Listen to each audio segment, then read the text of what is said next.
Veterans Affairs Legislation Amendment, Digital Readiness and Other Measures Bill 2017, resumption second reading debate. Senator Kitching. Thank you, Mr President. I rise to speak on the Veterans Affairs Legislation Amendment, Digital Readiness and Other Measures Bill 2017, specifically to support the amendments to Schedule 1 and 2 of the bill. This bill seeks to make the Department of Veterans Affairs digitally ready as part of the government's digital transformation agenda. Its aim is to make legislative changes in support of planned business and ICT reforms that will reduce processing times and automate and streamline existing processes. As previous speakers on this legislation have noted, there are 3 schedules that make up this bill. Schedule 1 empowers the Secretary of the Department of Vets Affairs to authorise the use of computer programs to make decisions and determinations as part of a move to an online claims system. This seeks to make the department's business processes more veteran-centric and streamline the experience for veterans and their families. Oh, sorry, Senator Kitching. No, it's all right. False start. Sorry. Carry on, Senator Kitching. Thank you. Schedule 2 enables the Secretary of the Department to disclose information about particular cases or a particular class of cases to the public. This will include the ability to disclose the personal information of veterans and ex-service personnel to the public. Schedule 3 brings the existing provisions up to date in terms of drafting precedents and practices. Labor broadly supports Schedules 1 and 3 as measures that are appropriate to the ongoing changes and challenges facing Vets Affairs. Schedule 2, however, is more of a fraught proposition and will require serious oversight and regulation. It is heartening, of course, to see the government learning from the previous debacles that were the census fail and the Centrelink robo-debt disgrace. The reason that it's heartening is that the idea that a veteran's personal details could be not leaked, not whistleblown, but officially disclosed by the Minister or the Secretary of the Department of Veterans Affairs to score points in the media is staggering. Sometimes people in public life like to say that there are some things that are above politics, some things we value too highly, regard with such esteem that those things should not be compromised by being used to serve a more lowly purpose.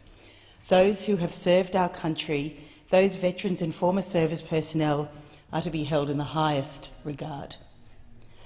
Speaking of paying respect to veterans, I note with grave concern reports that Carl Tucker, the president of the University of Queensland Liberal Club, itself a cradle for many a Liberal politician in the federal parliament and in the Parliament of Queensland, declared to his Facebook followers that he would have joined the Nazis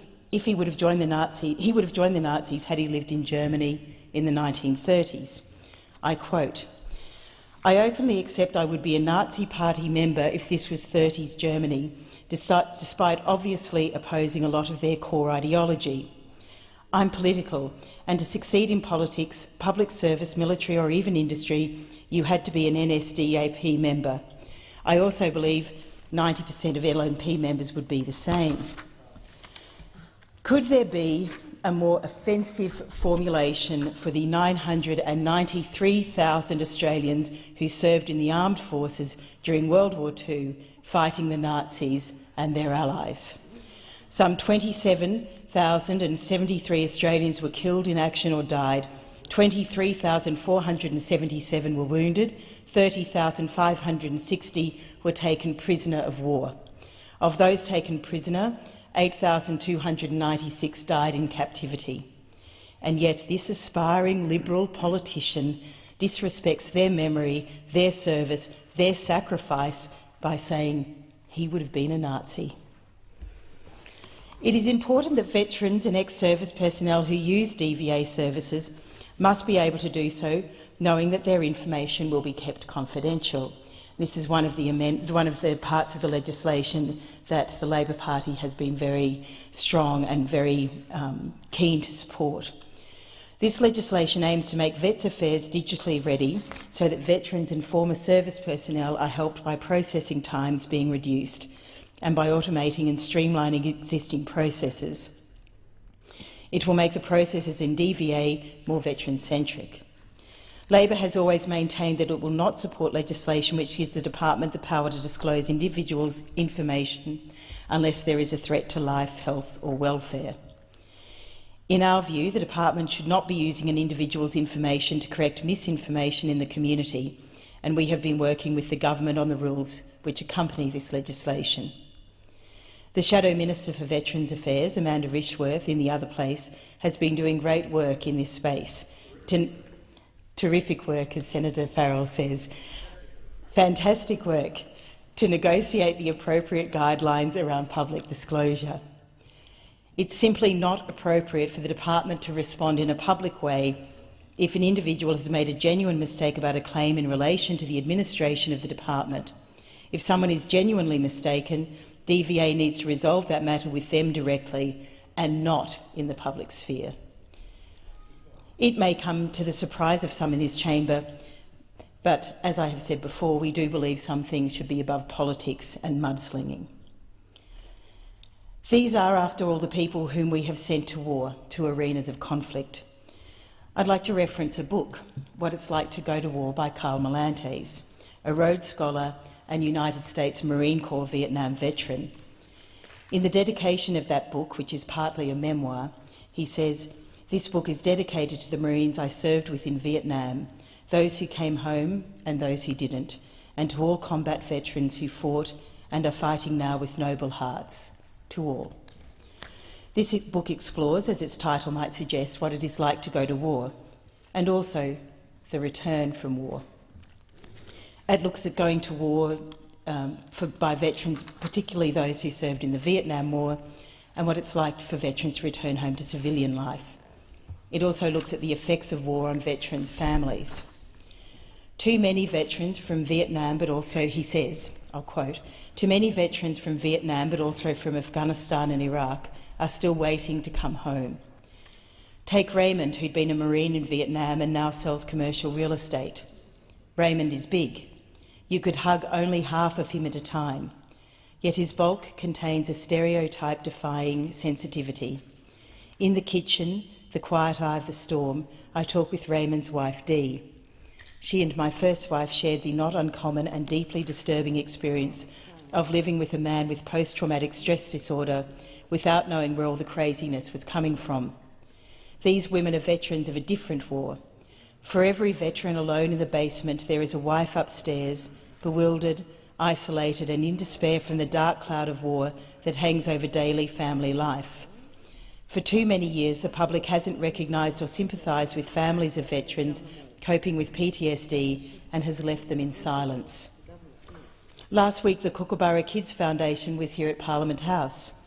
This is an organisation that helps children of serving and ex-serving ADF families and where a parent may be dealing with mental health issues. A few years ago, I went to see a play called The Long Way Home, which was a collaboration between the ADF and the Sydney Theatre Company. The play, in which soldiers performed with professional actors, focused on the experience of Australian troops who have been physically or psychologically wounded while serving with the ADF. It's obvious that veterans and ex-service personnel should be treated with the utmost respect, and that includes the processing time being as fast and as efficient as is possible. A digital platform for DVA should facilitate that. There is a recognition that veterans and ex-service personnel might have claims, and claims that could be quite complex, that require fast processing. At the moment, that does not happen. Claims are not processed quickly, and sometimes during the testimony given to the Foreign Affairs, Defence and Trade Committee inquiry into suicide by veterans and ex-service personnel, we know that those delays can have tragic consequences. If we look through history, societies have always honoured those who have gone to war on behalf of their people. Veterans have always been honoured, and the sacrifices of those who have died in war has always been held in the greatest and gravest regard. One of the best-known tributes to war dead is Pericles' famous funeral oration in the 5th century BC. And of course, if we were to look across Lake Burley-Griffin to the Australian War Memorial, we would see other, more recent tributes. As a government department that looks after the individuals who have made great sacrifices for our nation, DVA and the minister responsible should be able to take a mature approach that is in the best interest of all those involved. In nearly all of the submissions from former defence personnel and their partners in this inquiry into suicide by veterans and ex-service personnel, the drawn-out process of receiving claims in their interactions with DVA was, if not a significant factor in their mental health state, at least a substantial barrier to their recovery. I wrote to Minister Payne on the 10th of March in relation to some of these claims, some of which had come up during the estimates hearing. The assessment of veterans' claims with respect to liability, that is, the liability of the department, is prolonged, and following a liability determination, the finalisation of claims is protracted, drawn out for months and sometimes for years. We would hope that this legislation from the government to streamline the process does result in some significant improvement in service delivery to veterans and their families. I want to read from two of them, and I won't read all of it, but one is from a ex-service personnel who was a member of the Australian Regular Army for 18 months. He was discharged with a spinal injury, including nerve damage. He had surgery. It required a double discectomy and a spinal fusion and the insertion of 2 plates and 6 bolts. He was 23 and above the average ARA fitness level when he joined. This is what he says. Due to the length of service and the fact that I did not deploy, my submissions predominantly focused on my experiences with the Department of Veterans Affairs.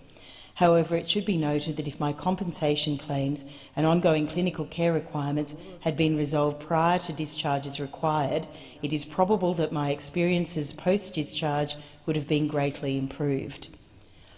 He goes on, all the while my physical symptoms were deteriorating and the stress was beginning to build. This is because it took nearly 9 years for DVA to actually really have a proper look at his claim. He saw a GP in January 2010 and he says, I broke down as I described my physical, mental and financial situation. The GP immediately referred me to an orthopaedic surgeon and provided me with medications from sample stocks. In February 2010, I underwent spinal surgery which improved my physical situation. However, I was still unable to work and was reliant on the generosity of family to cover the cost of growing medical and personal expenses. From 2010 to 2012, I contemplated and planned my own suicide multiple times. I was clearly cast aside as a broken piece of equipment and was destined to be a burden at 25. I decided I would not allow my wife to come home to find me in a pool of blood or hanging from a beam, so would take a bus somewhere, take all my medications and no longer be a burden or in pain. If it were not for her unwavering support throughout all of this, I have no doubt I would have followed through. I have one more piece of testimony. This is from a woman who spoke about her husband who had been a serving Defence Force serviceman. She says, I am a widow. My husband took his life 2 days short of 2 years after being medically evacuated out of Afghanistan. He was successful on his 8th attempt. He was never given gold standard treatment at all.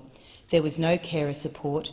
Defence brings these people back broken, hands them over to a family that have no idea what to do with them, and we are left on our own.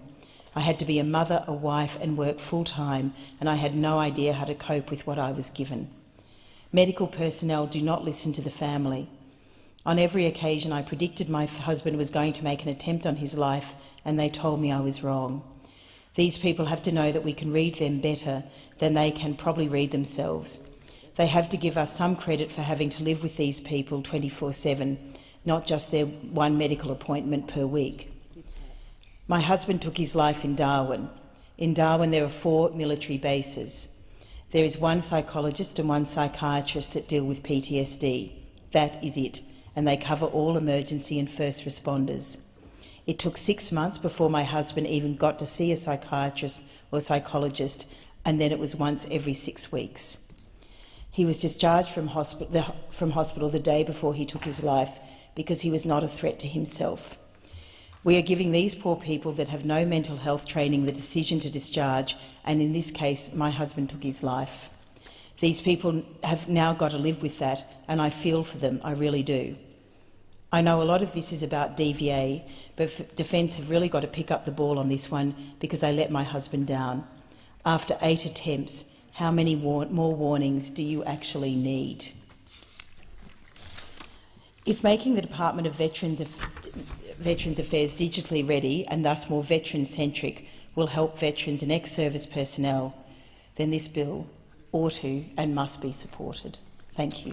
Yeah. Thank you, Senator Kitching. Minister.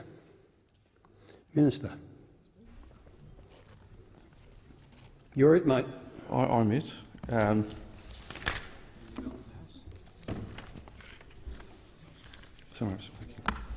Thank you, Mr Acting Deputy President.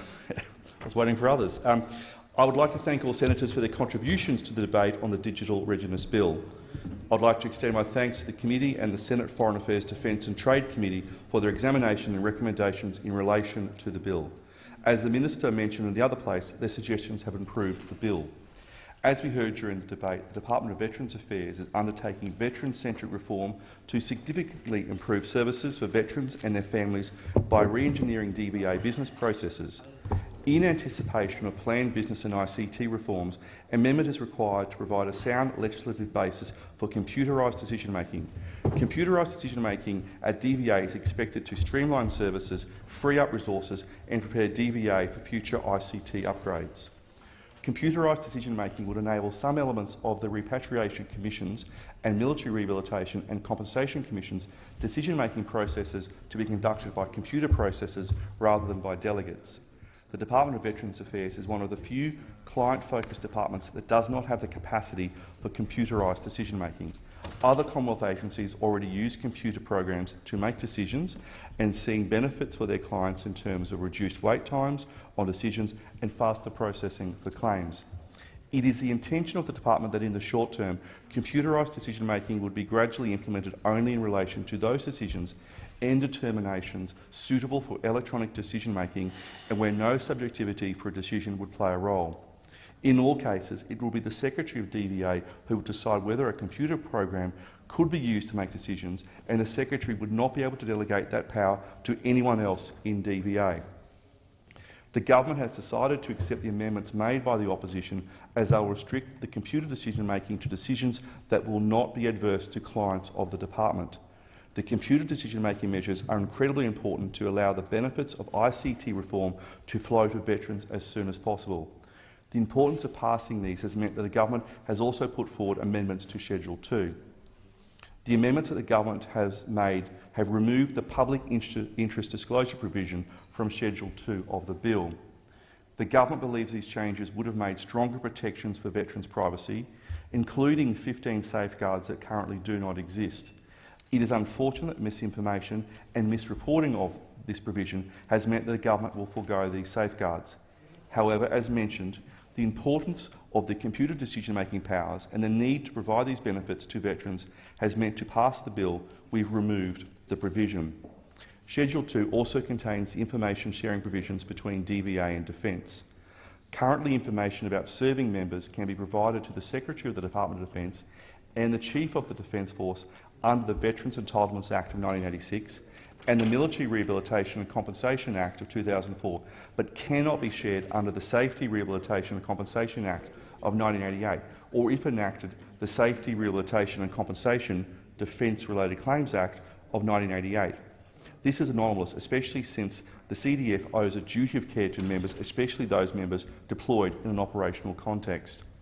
Information sharing can also promote healthier work practices in the military. For example, the Military Rehabilitation and Compensation Commission may notice a common pattern of injuries arising out of certain duties. This information should be shared appropriately so that work practices can be adjusted, resulting in fewer members being injured.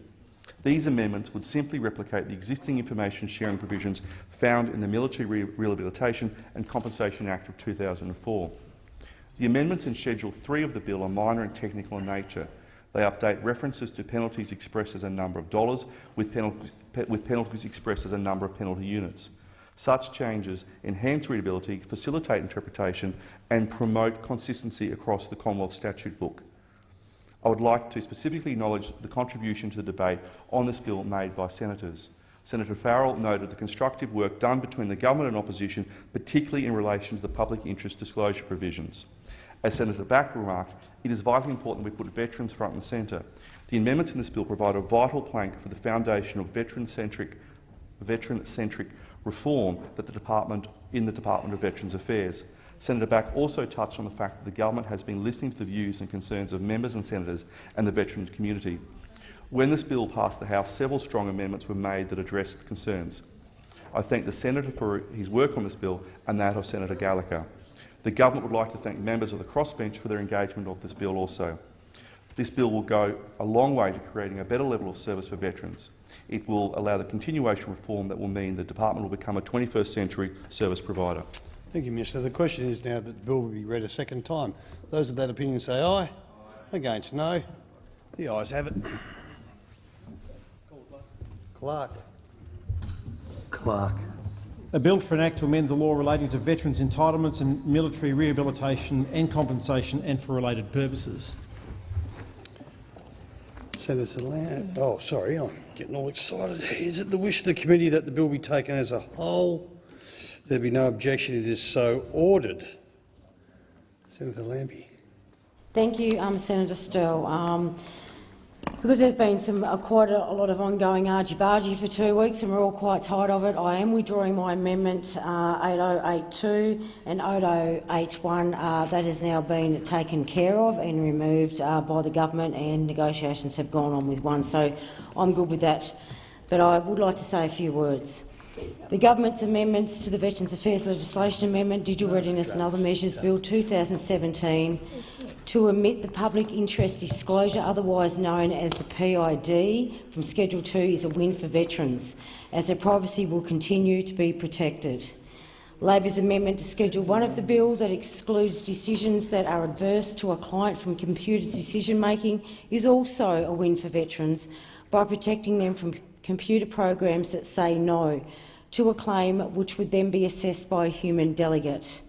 While I would have preferred different language in the amendment, such as the word liability as opposed to the word service, the outcome, should this amendment be passed, provides a mechanism of protection in deciding veterans' claims by computer programming.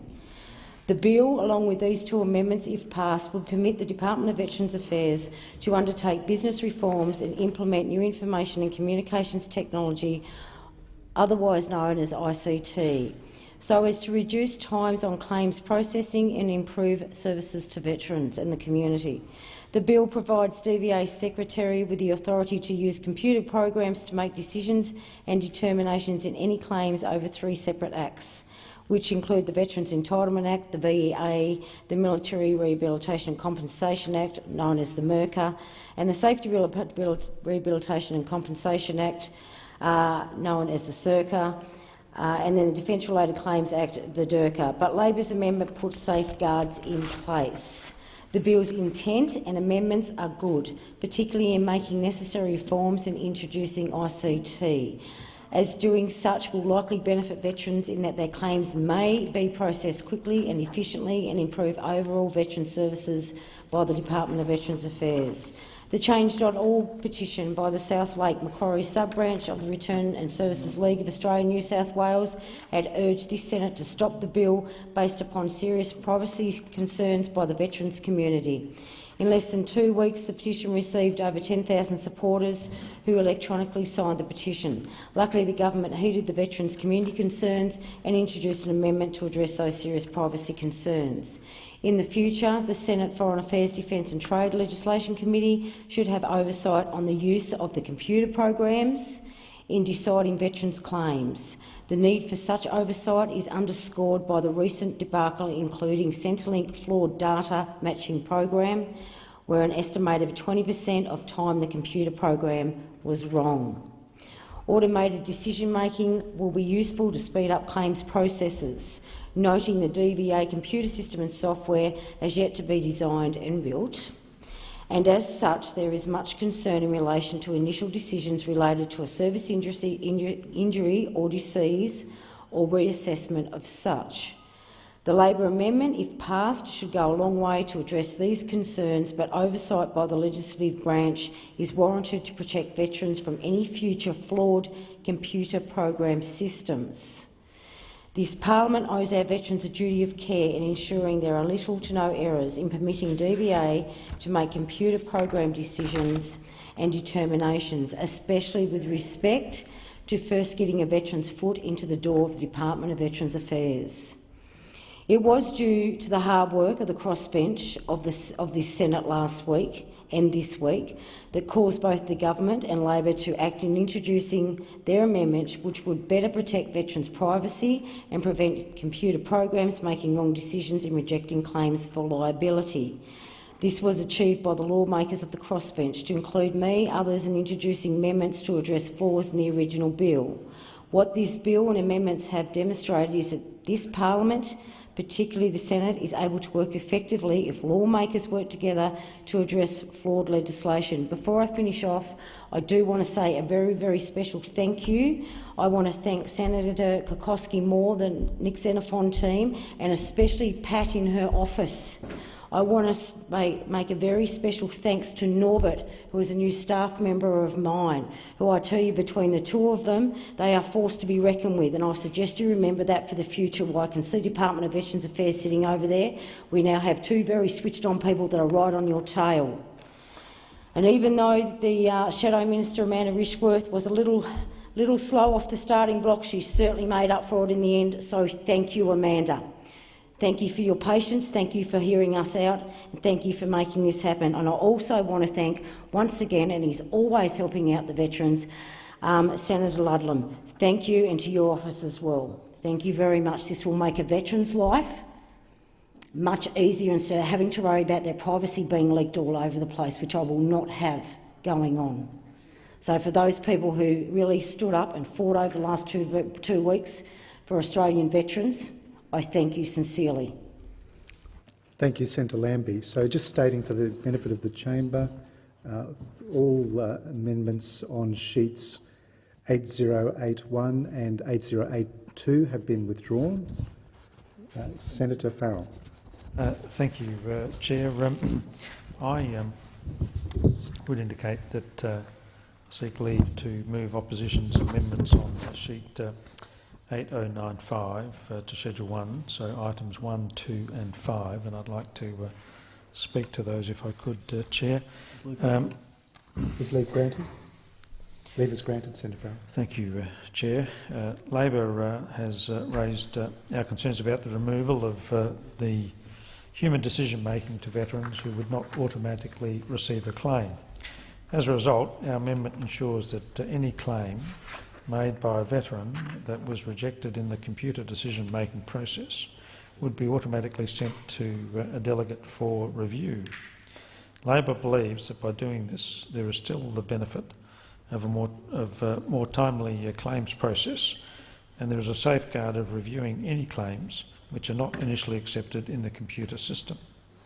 To be clear, as an example, should a veteran make 6 claims and 5 of those claims be accepted and 1 be rejected, the rejected claim is sent to a delegate for review, with the 5 which were accepted continue to be processed. This review process will not require the veteran to be consulted initially, which Labor believes is important in order for a timely decision and to ensure that the veteran does not feel unnecessarily exacerbated during the process. Labor believes that this will ensure that there are no veterans worse off, whilst ensuring that the Department of Veterans Affairs can begin to work towards its veteran-centric reform.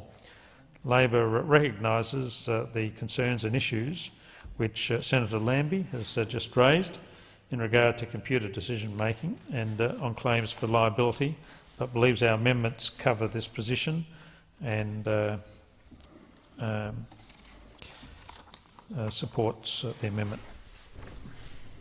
Thank you, Senator Farrell. Senator McGrath. The government supports this amendment. It will place controls on the computer decision-making provision that will ensure any adverse decision made by a computer program will be referred to a human delegate of the Department of Veterans Affairs.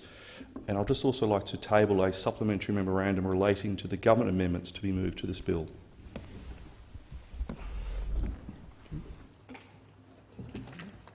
Senator Ludlam. Thanks, Mr Acting Deputy President. Well, it's one of those rare occasions, all too rare, and I don't expect this is going to make the morning news broadcast or the newspaper, where the Senate's actually been given the opportunity to do its job. We shared many of the concerns that Senator Lambie just put on the record, and indeed those that Senator Farrell just noted in introducing the opposition amendments. For the sake of clarity, what I'll do now is withdraw. I don't think I need leave to do that, do I? Withdraw Australian Green Amendments 1 to 3 on sheet 8084. So withdrawn. Withdraw that, thank you. For similar reasons that actually the government and the opposition slowed down the process for long enough to hear the concerns of the crossbenchers and indeed those outside the building who were working through us to make sure that this was a better bill. As I said at the outset, my second reading contribution last week, we have absolutely no problem at all with the Minister's basic ambition of bringing DBA into the 20th or maybe even the 21st century so that they can speed up some of the processes, automate some of the processes where that's appropriate, so that the human beings within the department can actually spend a lot more time in face-to-face conversations and dealing with the more knotty problems directly.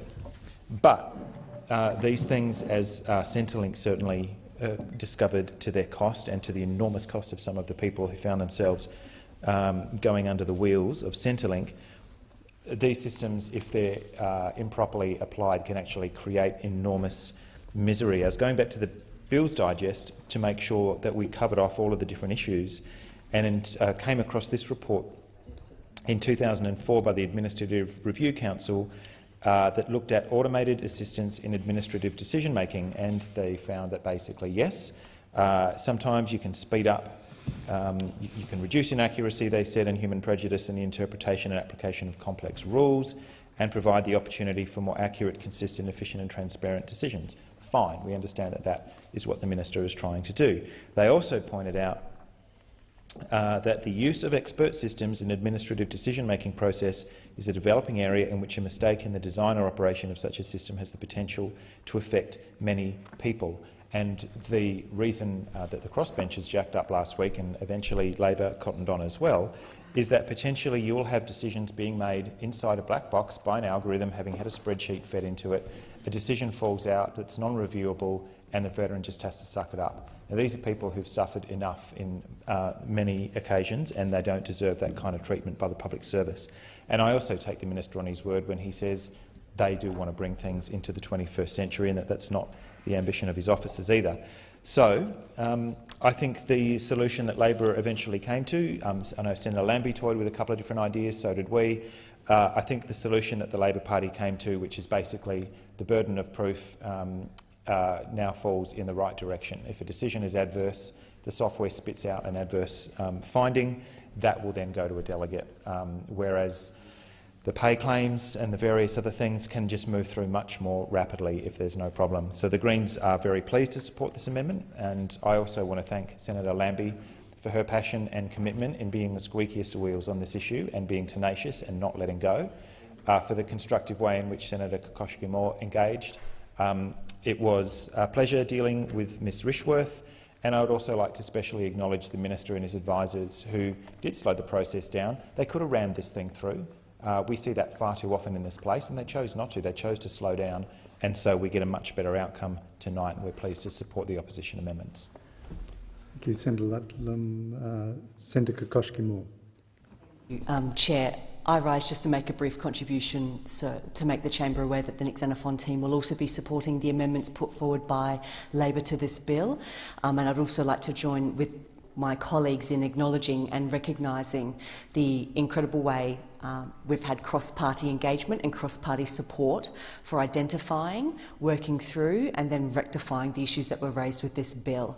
Computerised decision-making can act to the benefit of veterans. We know this. We know the claims processing times at the moment are incredibly slow. If this amendment means that claims processing times can be sped up, that's a great thing.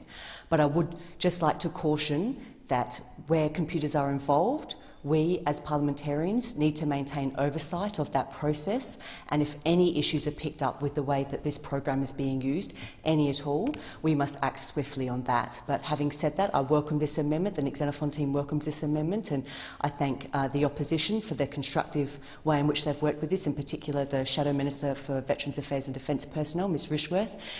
Thank you to Senator Lambie for being the vivacious and incredible representative you are for veterans in our community, and thank you to Senator Ludlam for also stepping in to support the push for some sensible reforms to this bill. Senator Farrell. Thank you, Chair, and I'd like to endorse the comments of Senator Kakoschke-Moore about the Shadow Minister, Minister Rishworth's Shadow Minister Rishworth. I think she's played a terrific role in this process, both in terms of the opposition's amendments and the government's amendments. And I'd like to speak briefly to the government's amendments.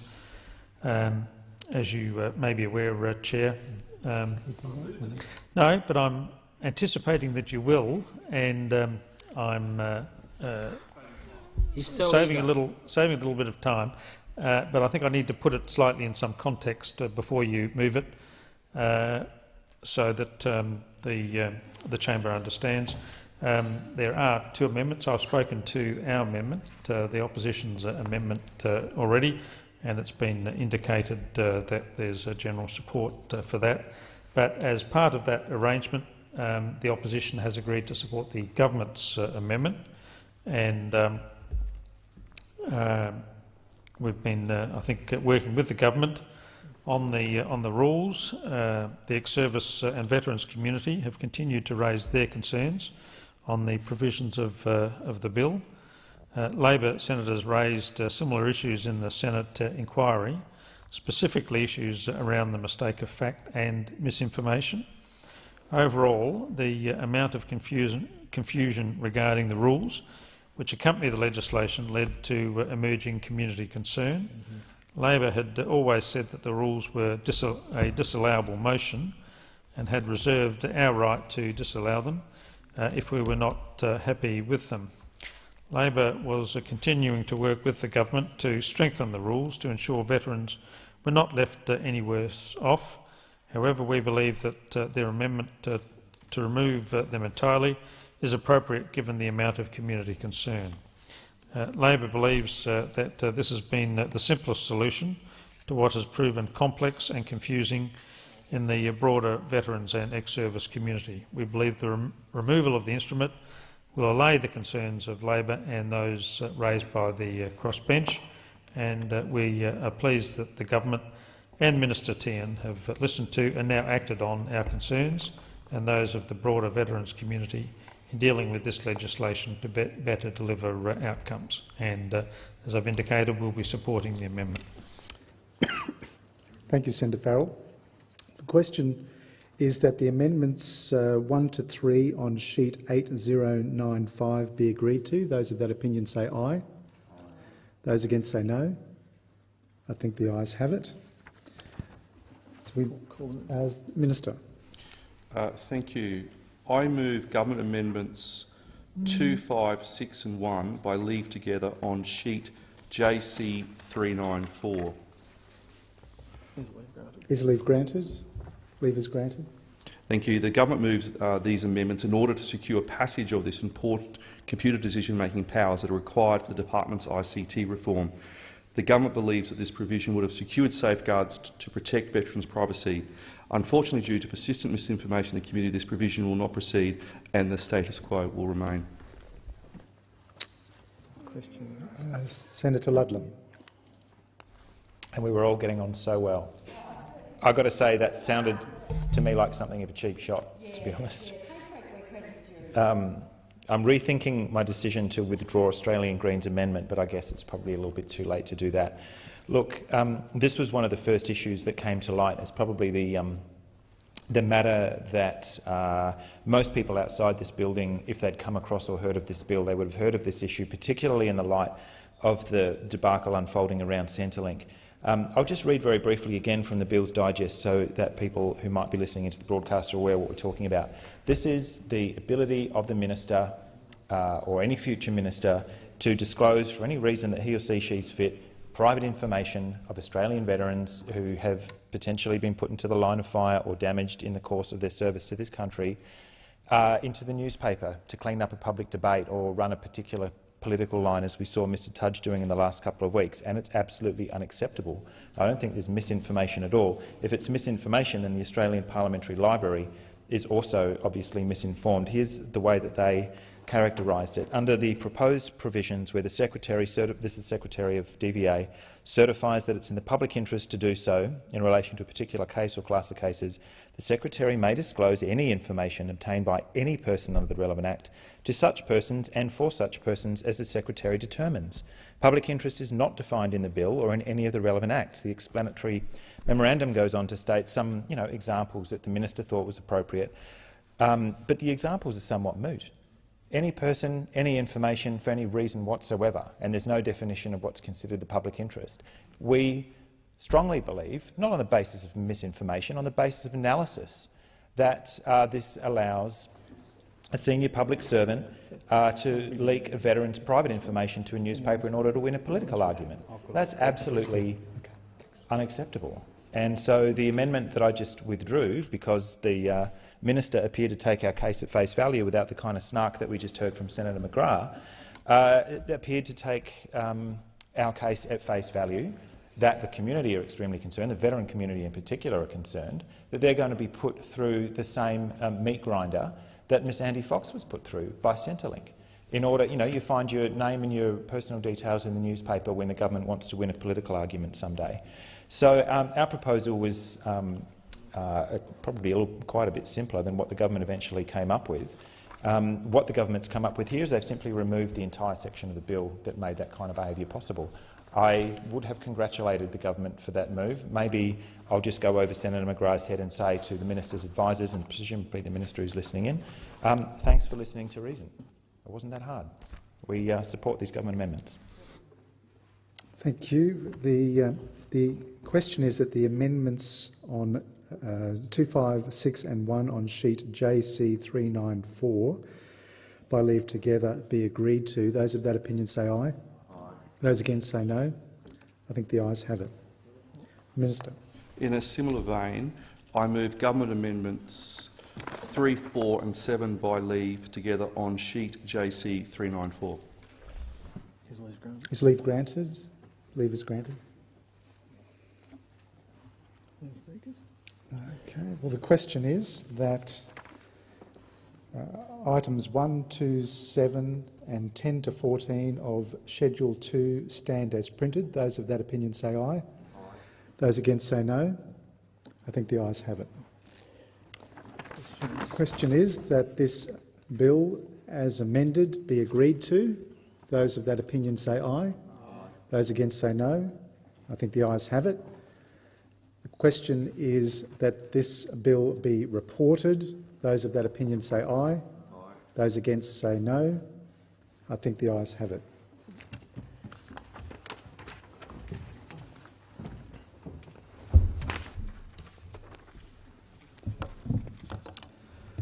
The committee has considered the Veterans Affairs Legislation Amendment, Digital Readiness and Other Measures Bill 2016 and agreed to it with amendments. Minister. I move that the report of the committee be adopted. The question is that motion be agreed to. Those of that opinion say aye. Aye. Those against say no. I think the ayes have it. Minister. I move that the bill be read a third time. Question is that the bill be read a third time. Those of that opinion say aye. Those against say no. I think the ayes have it. Clerk. A bill for an act to amend the law relating to veterans' entitlements and military rehabilitation and compensation and for related purposes.